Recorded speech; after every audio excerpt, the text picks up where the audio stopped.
Marhaban ya syahr Ramadan,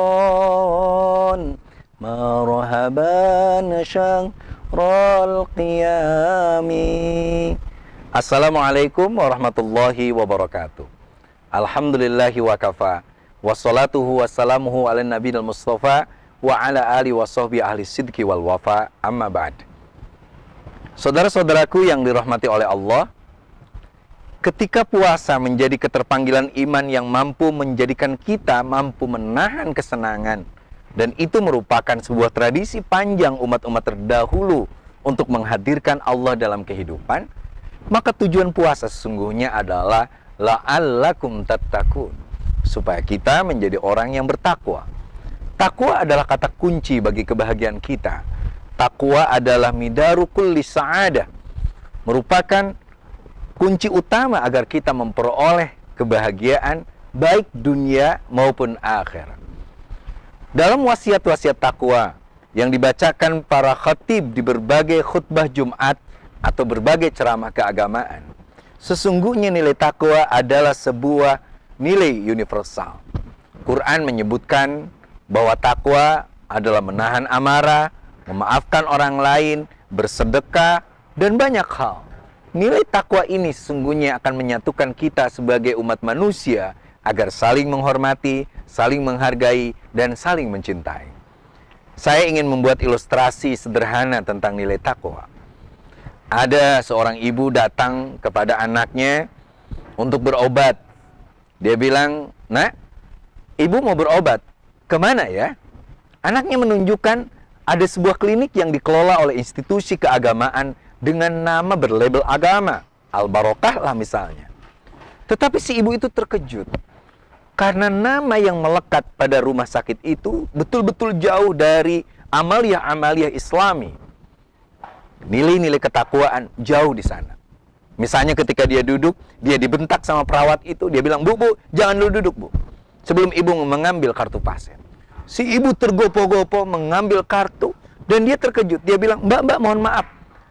Ini kok kartunya nomor 12? Maka si perawat itu kembali membentak untuk kedua kalinya. Dia bilang, udahlah Bu, jangan cerewet. Di sini kartu memang belum dicetak lagi, cuma ada 21 dan 12. Si ibu kecewa. Apalagi ketika dia masuk ke ruang dokter, dia membuka gagang pintu dan ternyata gagang pintu itu copot. Dia masuk ke dalam, dokternya tidak senyum, tidak bak-bik, langsung menyuntiknya. Dan dia bilang, mohon maaf Bu, diulangi karena ternyata obatnya salah. Si ibu kecewa.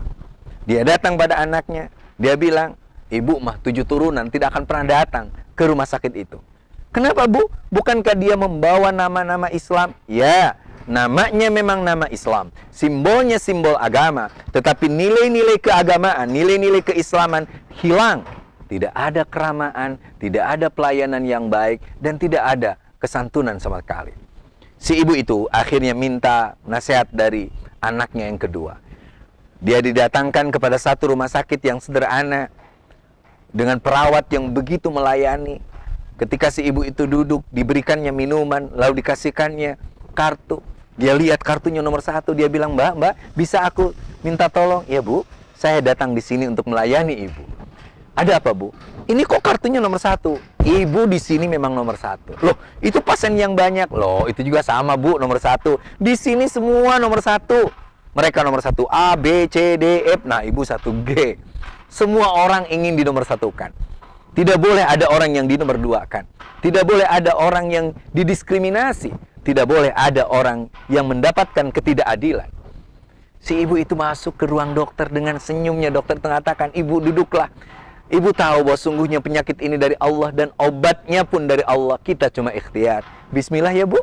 Mudah-mudahan Allah mengangkat derajat kita dan menghapus dosa kita.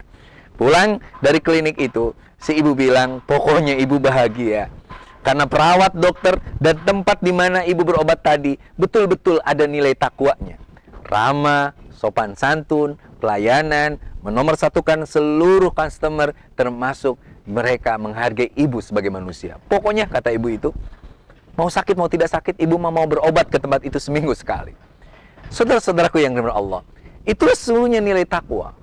Takwa akan lahir dari keyakinan tauhid yang ada di dada dan kemampuan kita secara khusyuk mengikuti seluruh ritual bulan Ramadan ini. Orang yang bertakwa adalah orang yang mau bekerja keras. Orang yang bertakwa adalah orang yang jujur dan mau melayani semua orang. Orang yang bertakwa adalah orang yang mampu melakukan kompetisi di dunia global yang penuh dengan tantangan dan rintangan. Hanya orang yang bertakwa yang akan mendapat kebahagiaan di dunia dan di akhirat. Itulah makna fastabiqul khairat, berlomba-lomba dengan nilai-nilai ketakwaan agar kita memperoleh kebahagiaan dunia dan akhirat. Mudah-mudahan dari puasa di bulan Ramadan ini, keyakinan kita makin bertambah, kemampuan kita menghormati Ramadan makin terimplementasikan dalam kehidupan kita menjadi sosok yang bertakwa, sosok yang jujur, disiplin, mampu mempunyai mental kompetitif yang hebat, dan akhirnya kita bisa membawa kebaikan agama Allah Subhanahu wa Ta'ala. Terima kasih atas segala perhatian. Mohon maaf atas segala kekurangan dan kehilafan. Wassalamualaikum warahmatullahi wabarakatuh.